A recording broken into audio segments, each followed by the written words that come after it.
Père des gloires, nous t'adorons, nous t'exaltons. Nous savons qu'en ces moments, tu as une personne, voire plusieurs, à qui tu veux adresser un message particulier. Utilise-nous comme un simple instrument. Parle au travers de nous, car ton peuple écoute. Bénis l'homme, la femme, la jeune fille, le jeune garçon, qui en ces moments est prêt à t'écouter, qui a soif de ta parole, de ce que tu veux transmettre en ces jours dans le nom puissant de Jésus-Christ. Sois adoré, sois exalté, Père, Créateur des cieux et de la terre. Amen. Frères et sœurs, nous voulons parler aujourd'hui d'un petit sujet. Je dirais un petit sujet par l'apparence, mais c'est un grand sujet car il concerne un domaine très important de la vie de chacun de nous. Ces sujets occupent l'espace, si pas entier, mais la quasi-totalité de l'espace de notre cœur est occupée par ces sujets. Car chacun de nous, dans sa vie, une fois ou plusieurs fois, s'est retrouvé un jour en train de souffrir, de réfléchir, de raisonner ou de se poser de multiples questions concernant ces sujets. Soit on a été victime ou on a été coupable. Soit on a été la cause, le fait, pourquoi pas les conséquences de ces sujets. Quelqu'un a chanté et a dit « C'est un tout petit mot, facile à prononcer, facile à entendre, mais difficile à pratiquer, difficile à mettre en pratique. » Cette personne, c'est un feu pasteur, un ami et grand frère qui nous a déjà quittés. J'aimerais que vous puissiez découvrir de quoi il s'agit en écoutant cet extrait de chant. Oui, aujourd'hui nous allons parler du pardon. Dans la vie de chacun de nous, un jour, on s'est retrouvé en train de se poser des questions. Pourquoi moi? Pourquoi pas l'autre? Pourquoi telle chose m'est arrivée? Dois-je pardonner ou ne pas pardonner? Ou encore on a été coupable, on a fait du mal à autrui. Un jour, on a pris conscience et là, on ne sait plus que faire, ni par où commencer. On s'en veut, on se culpabilise, on regrette, on a envie de s'enterrer. Bref, on est coupable, on a fait du mal, on a causé du tort. Et le cœur qui reçoit les coups, la déception la plus immense est ce cœur qui est blessé à cause d'un tort, d'un préjudice.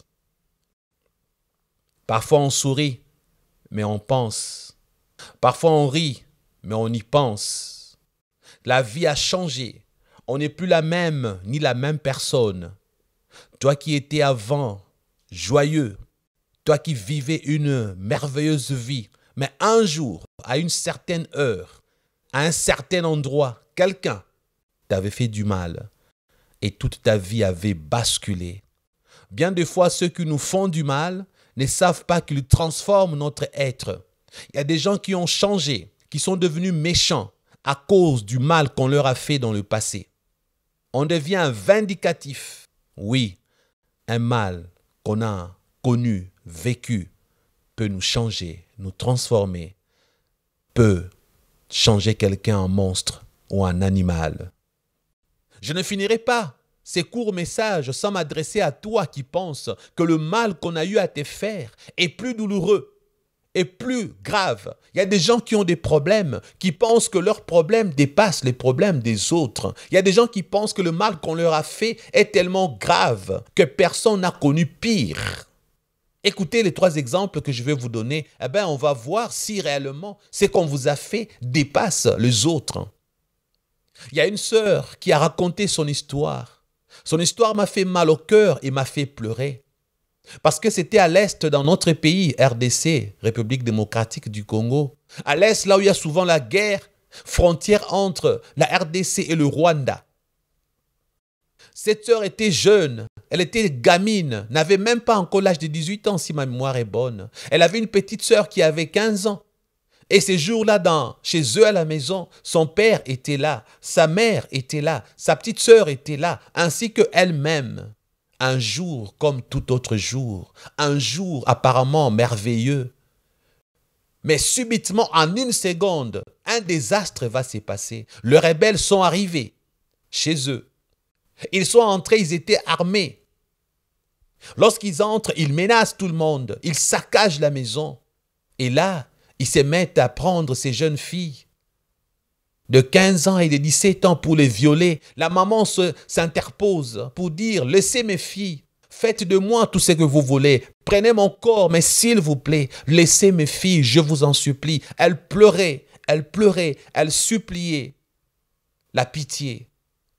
Ces militaires, parmi ces militaires, il y en avait qui étaient très jeunes.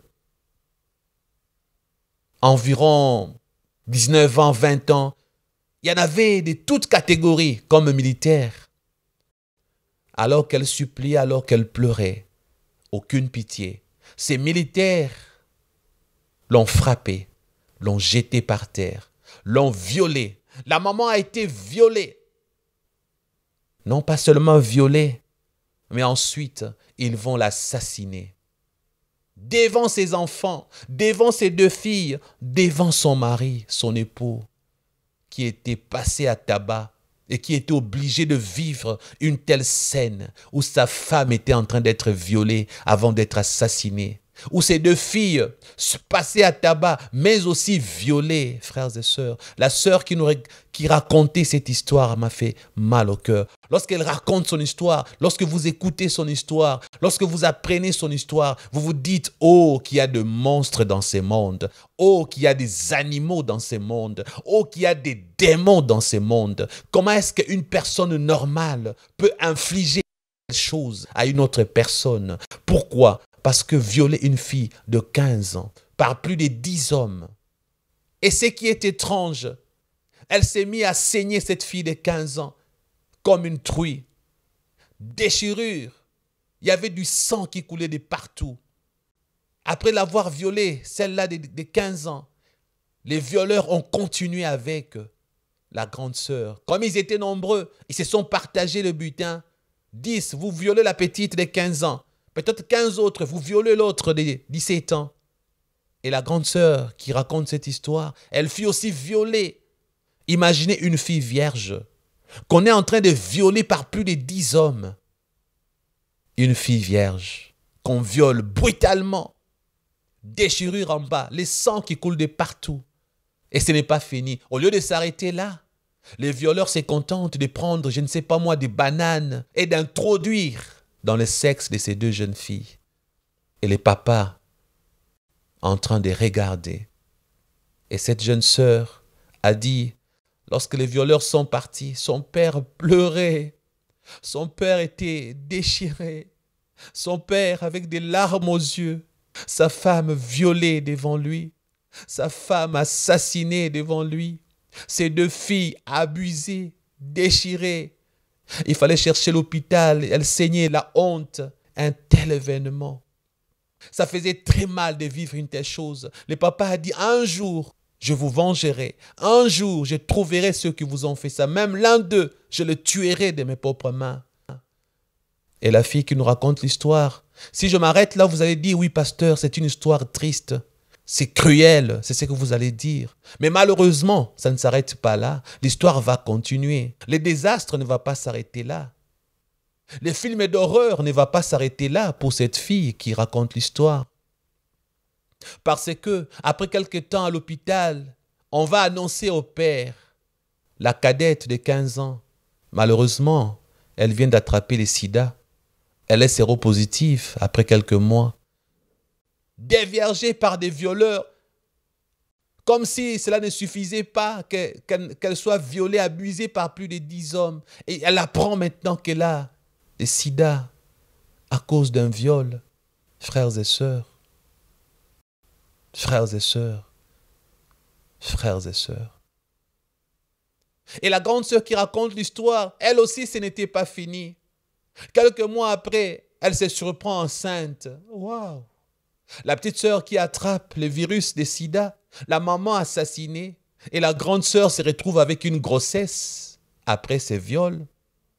Elle doit vivre avec un bébé de ses agresseurs, de ses violeurs. Elle doit voir ses bébés tous les jours de sa vie, puisqu'elle ne pouvait pas avorter. Ils étaient chrétiens. Pourquoi avorter? C'était un assassinat. Pourquoi avorter? C'est un péché. Elle a gardé les bébés, le papa a consenti. Quelle souffrance! Parce que cet enfant lui rappellera tous les jours de sa vie, tu as été violée, enceinte. Elle raconte l'histoire, elle dit que sa sœur de 15 ans qui était désormais, qui avait le virus, elle va commencer un traitement quelques années plus tard des rétroviraux, mais cela ne va pas très bien marcher. Elle va mourir à l'âge de 21 ans. Frères et sœurs, elle a vécu quelque chose de désastreux. Elle a vécu quelque chose de macabre, de pitoyable. Elle attrape une maladie à 15 ans et à 21 ans, aux fleurs de l'âge, très jeune, à l'aurore de sa vie.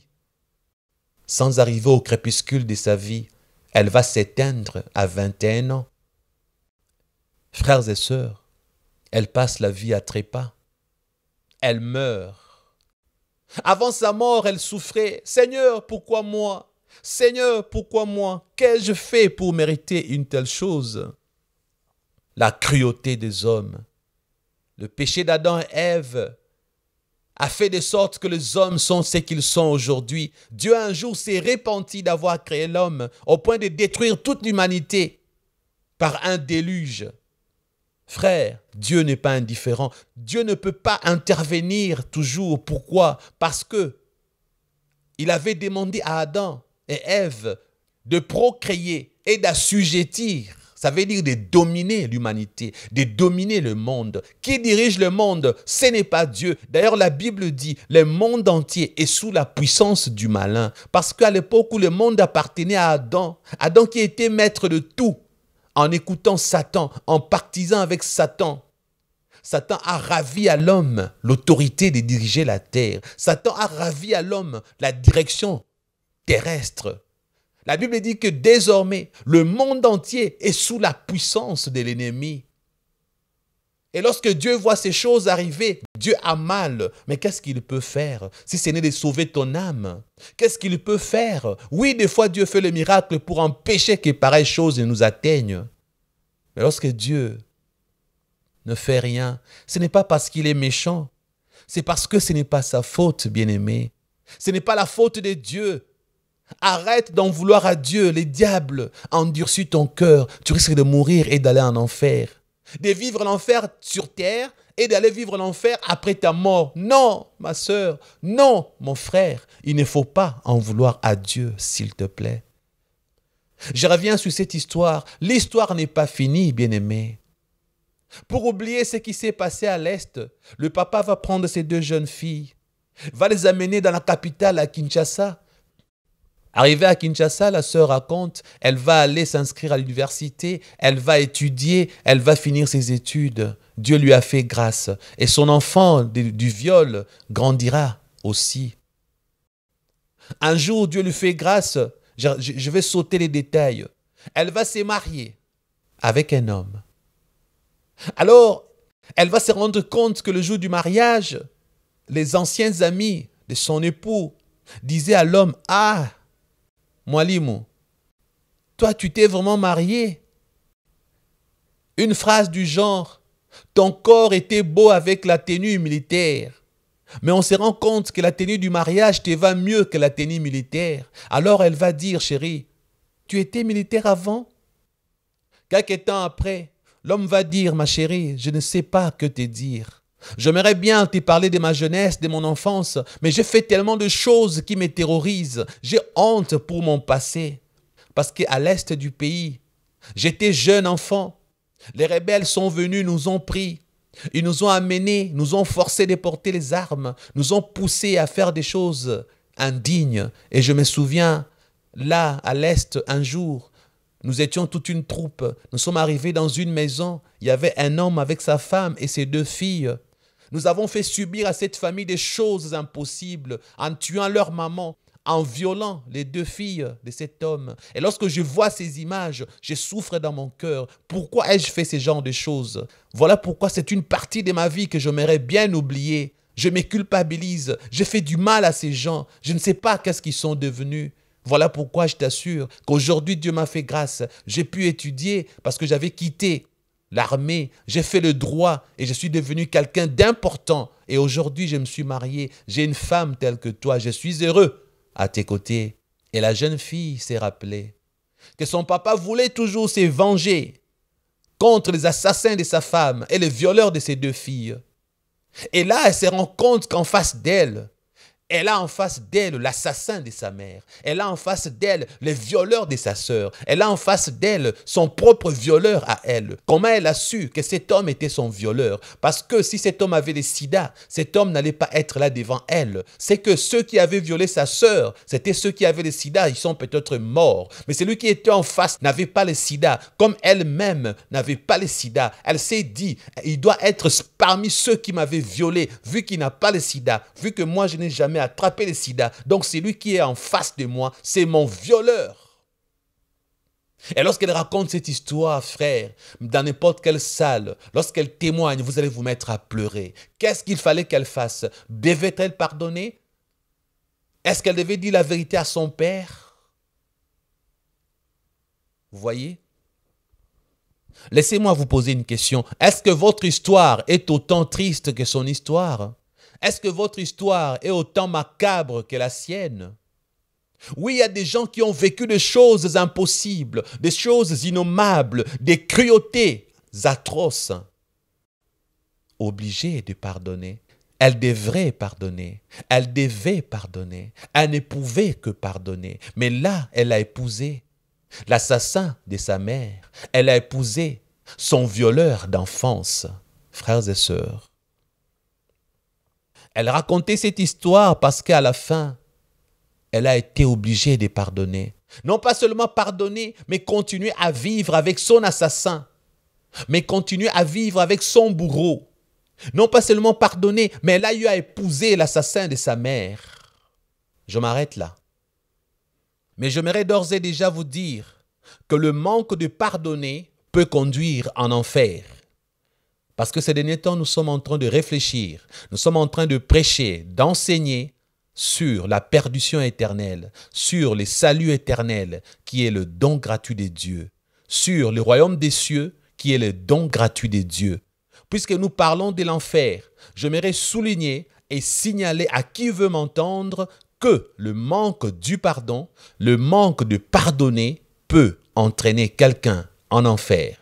Oui, on a été victime, on t'a fait du mal, mais malheureusement, parce que tu as refusé de pardonner, Dieu peut t'envoyer en enfer. Apparemment, on a l'impression qu'il sera un Dieu méchant.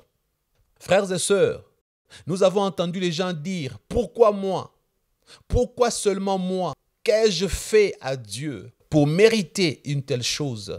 Qu'ai-je fait à Dieu, innocent que je suis? Pourquoi pareille chose ne pouvait arriver qu'à quelqu'un comme moi? Pourquoi telle chose a pu m'atteindre? Dieu, où es-tu? Existes-tu vraiment? Si tu existes, où étais-tu quand cette chose m'arrivait? Où étais-tu quand j'étais victime de cette chose? Dieu, m'aimes-tu réellement?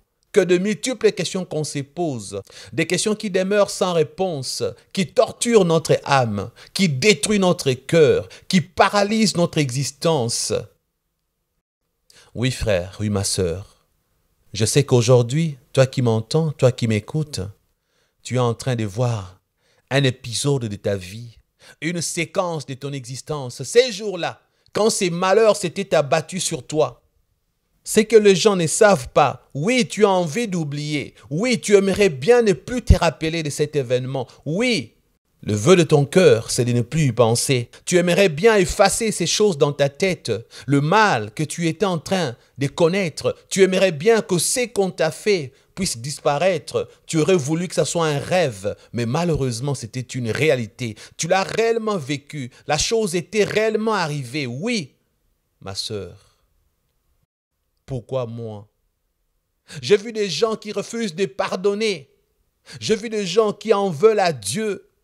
Pasteur, pourquoi moi? Qu'ai-je fait à Dieu pour mériter un tel sort? Frères et sœurs, je ne sais pas ce que tu as vécu. Je ne sais pas le mal qu'on t'a fait. Je ne sais pas quelle a été ta peine, quel a été le désastre, quelle a été la monstruosité dont tu as été victime. Je ne sais pas, mais je peux te dire une chose, Dieu est innocent. Il y a des gens qui vont aller en enfer parce qu'ils en veulent à Dieu.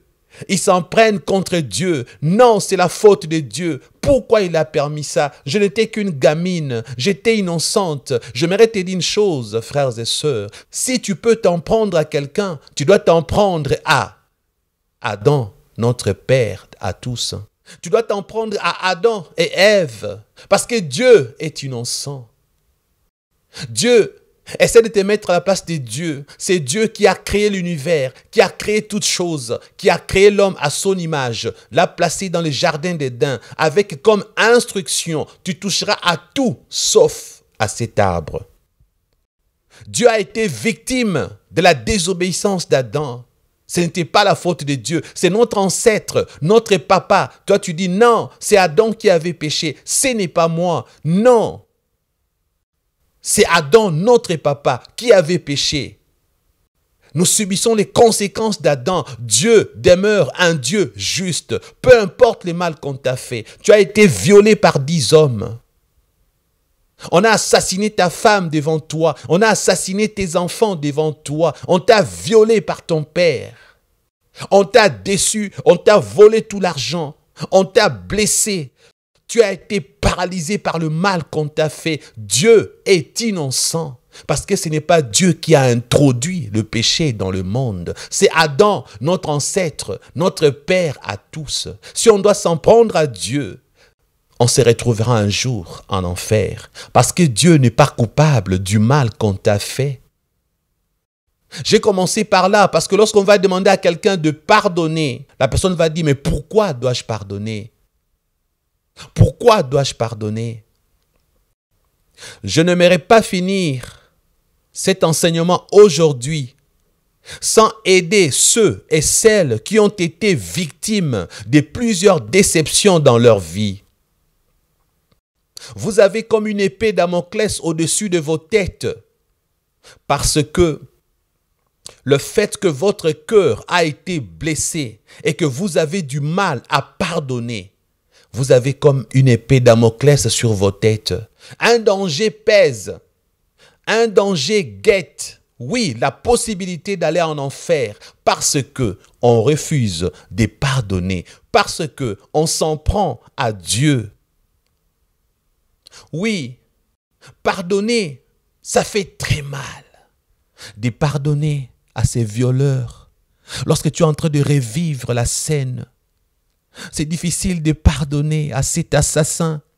Lorsque tu es en train de te remémorer les instants douloureux, c'est difficile de pardonner. Lorsque tu es en train de revoir ces films de ton existence, c'est presque impossible de pardonner. Lorsque ça revient dans ton sommeil, lorsque ça se transforme en cauchemar et que tu cries la nuit comme si tu étais oppressé par des esprits mauvais, c'est dur de revivre ces scènes. Et lorsqu'on te demande de pardonner, tu dis, mais est-ce que ces gens sont normaux? Est-ce qu'ils savent? Est-ce qu'ils peuvent se mettre à ma place? Il y a des gens à qui on n'a jamais fait le moindre mal et qui prêchent le pardon comme si c'était quelque chose de banal, quelque chose de facile à faire. Frères et sœurs, j'aimerais vous dire, je ne suis pas l'un de ces gens ou l'une de ces personnes-là. Moi, dans ma vie, on m'a fait du mal.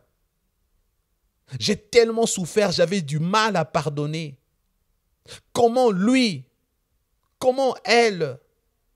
Seigneur, je ne mérite pas ce qu'on m'a fait. Oui, j'ai vécu des choses atroces. Mais aujourd'hui, je ne suis pas là pour vous parler de moi. Je vous parlerai des exemples d'autres personnes qui ont connu pire, peut-être que vous. J'aimerais dire aujourd'hui à quiconque veut m'entendre, peu importe le mal qu'on t'a fait, sache que les autres ont connu peut-être pire que toi. Alors, écoute attentivement Sache que le pardon est une recommandation divine. N'oublie pas ce que je vais te dire à présent. Refuser de pardonner aux autres leurs péchés est un danger contre toi-même. Et refuser de pardonner aux autres le mal qu'ils t'ont fait est un péché. Le refus de pardonner est un péché.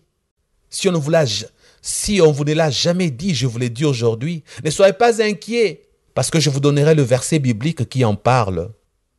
Si c'est un péché, or nous savons que tout péché mène en enfer. Oui, malgré le mal qu'on t'a fait. Oui, malgré la peine que tu as connue. Oui, malgré la douleur. Si tu ne pardonnes pas, sache que la route de l'enfer est ouverte pour toi. C'est compliqué qu'on t'ait fait du mal et que Dieu t'exige de pardonner. Oui, c'est une exigence. Oui, c'est une ordonnance divine. Oui, c'est une obligation. Pardonner est une obligation divine.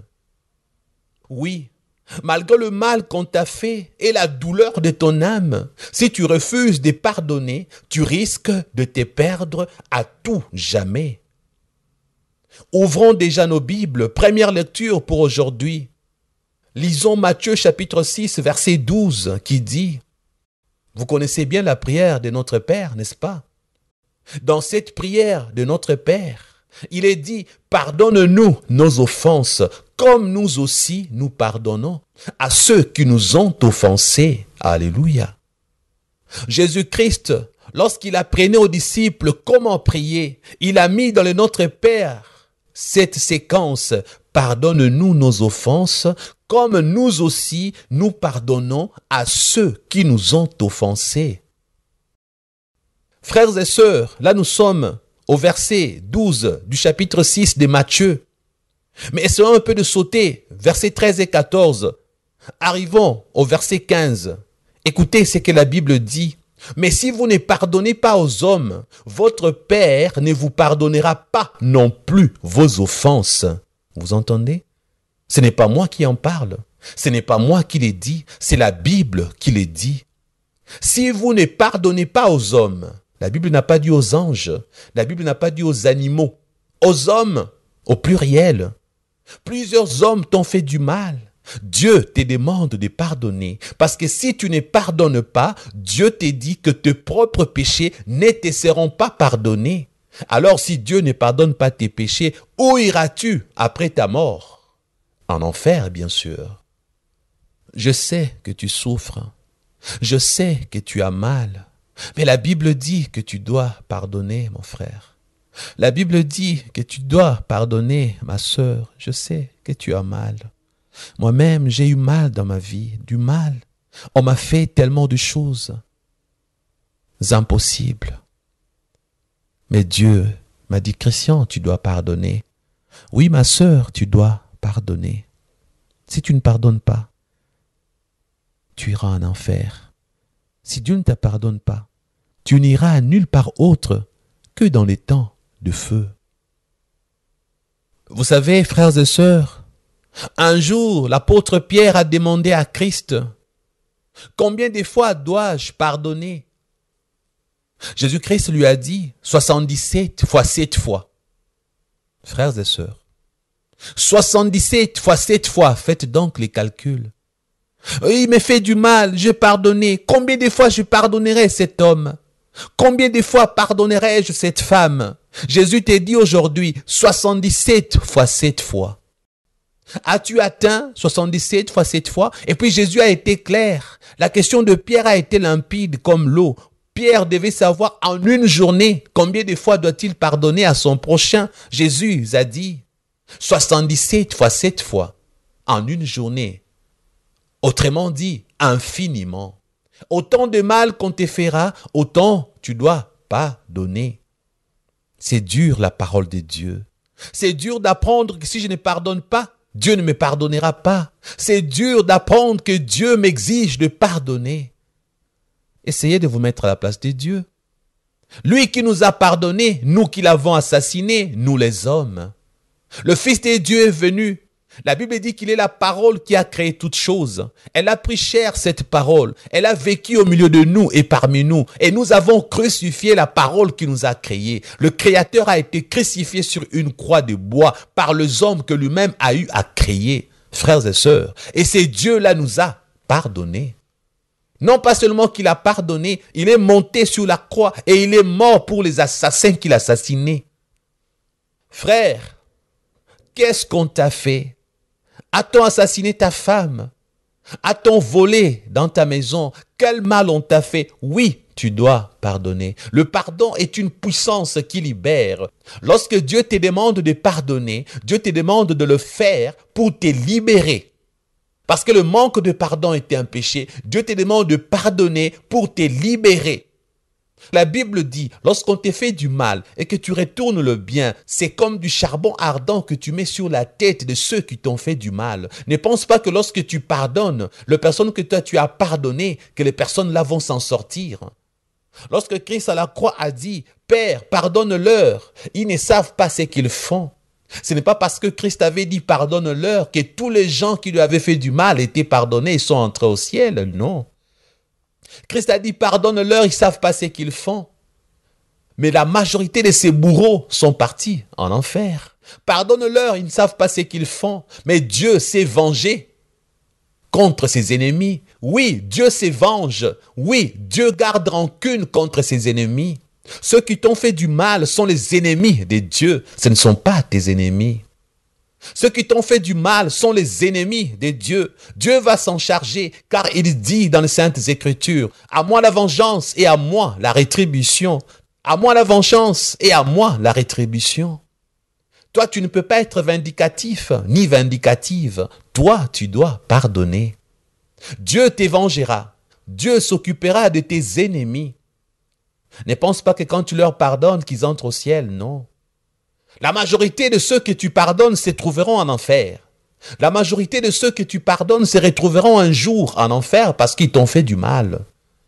Moins nombreux seront ou sont ceux qui seront sauvés parmi ceux qui t'ont fait du mal. Il faut que tu les saches. Voici une deuxième histoire. Celle-ci m'a brisé le cœur lorsque j'étais jeune. Celle-ci m'avait donné des vertiges. Vous savez, l'histoire se passe au Rwanda. À l'époque où les Hutus et les Tutsis, problème. Génocide, vous avez connu. Vous connaissez l'histoire. À l'époque où le Belge aimait bien le Tutsi.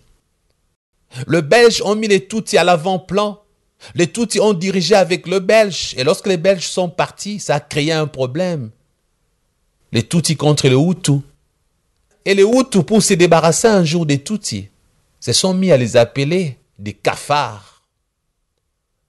Mais dans une portion de l'histoire du Rwanda, il s'est fait qu'un jour, dans une famille, un homme Tutsi, avec sa femme Tutsi, ils avaient un bébé.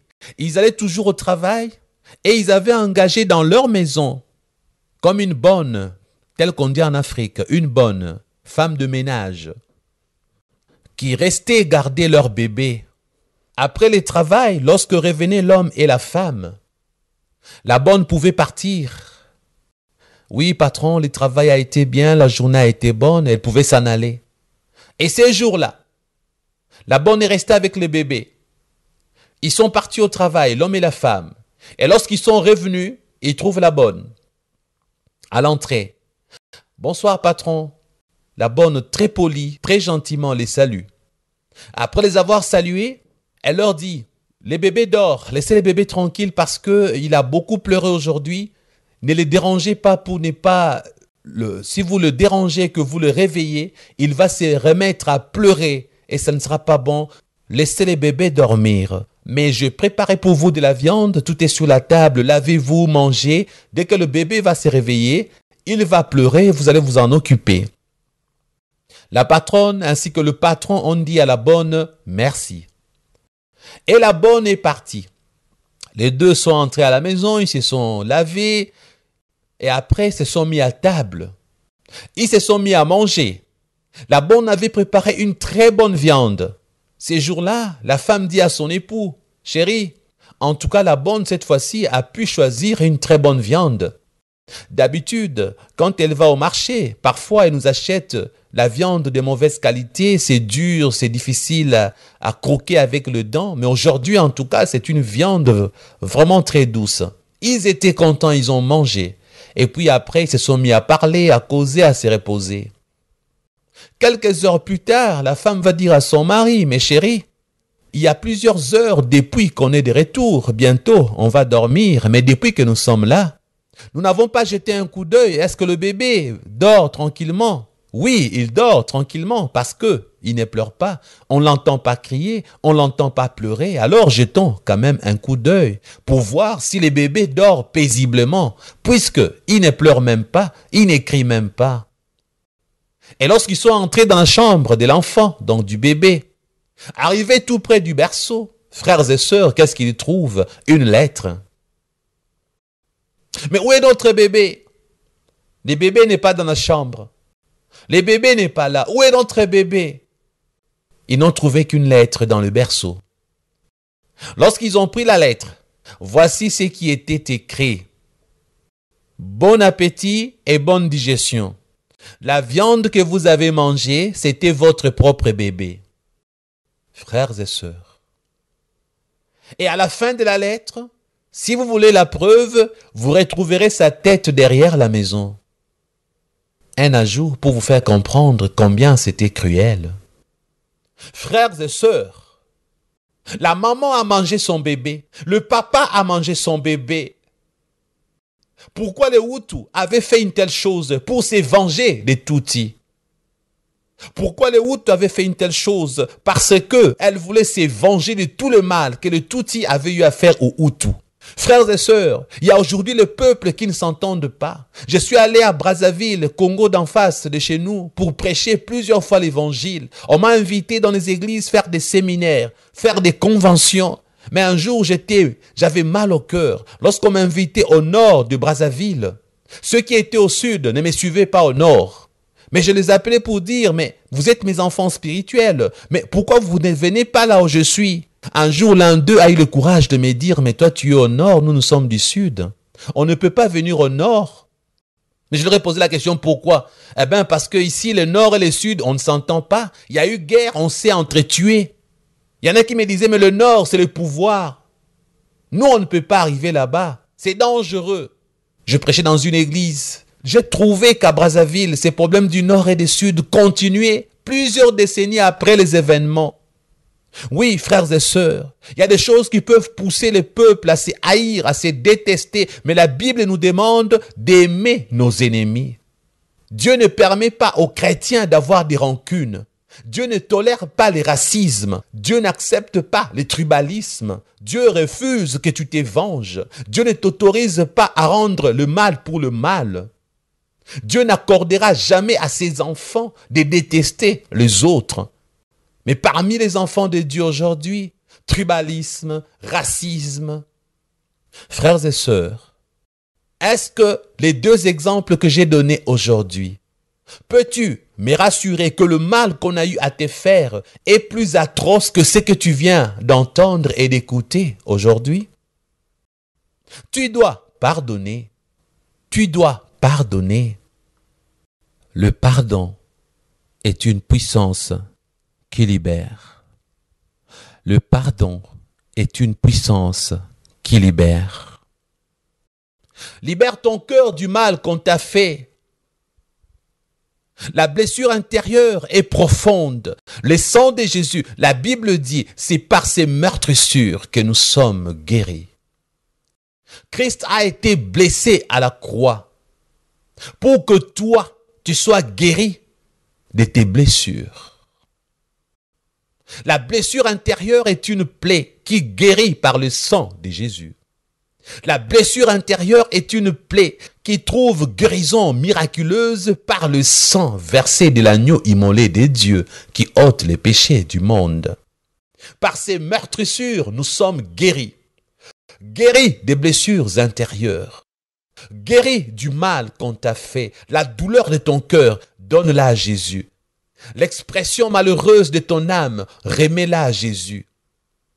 La plaie béante de ton âme, présente-la à Jésus, au bas de la croix. Oui, Jésus-Christ va te guérir, mais tu dois pardonner. Ce n'est pas facile, Dieu le sait. Alors, libère-toi du mal qu'on t'a fait. Demande pardon. Et toi qui as fait le mal aux autres, va demander pardon. Si tu ne demandes pas pardon, si tu ne reconnais pas que tu avais fait du mal à ton prochain, Dieu ne te pardonnera pas. Parce que la Bible dit, lorsque tu te souviens que ton frère a quelque chose contre toi, lorsque tu te souviens que tu as un problème avec ton frère, que tu as un problème contre ton frère, dépose là ton offrande. Va d'abord te réconcilier avec ton frère. Et dès que tu te réconcilies, ensuite, lorsque tu seras de retour, tu peux payer ton offrande. C'est une illustration pour te dire ceci. Ne cherche pas à faire plaisir à Dieu sans mettre sa parole en pratique. Ne cherche pas à faire des sacrifices chez Dieu sans demander pardon à ton prochain. De la même manière, la Bible dit, pardonne-nous nos offenses comme nous aussi, nous pardonnons à ceux qui nous ont offensés. De la même manière, la Bible te dit, mon frère, va demander pardon si tu veux que Dieu te pardonne. Parce que Dieu refusera ton offrande. Parce que Dieu refusera ta dîme. Parce que Dieu refusera tes prières. Si tu ne pars pas te réconcilier avec celui à qui tu as fait du mal. Beaucoup de chrétiens se convertissent, mais ils fuient la réparation de leurs actes. Beaucoup de chrétiens cherchent à aller au ciel, mais sans aller demander pardon aux gens à qui ils ont fait du mal. Mon frère, tu avais un jour violé une sœur. Va lui demander pardon, s'il te plaît. Tu n'entreras pas au ciel sans aller demander pardon, parce qu'elle est encore vivante. La Bible te dit, va te réconcilier avec ton prochain. Arrête d'amener ton offrande chez les pasteurs. Arrête d'amener tes dîmes à l'église. Arrête d'amener tes dîmes à l'église. Arrête avec tes dons que tu fais à l'église pour soulager ta conscience. Va demander pardon. Va te réconcilier.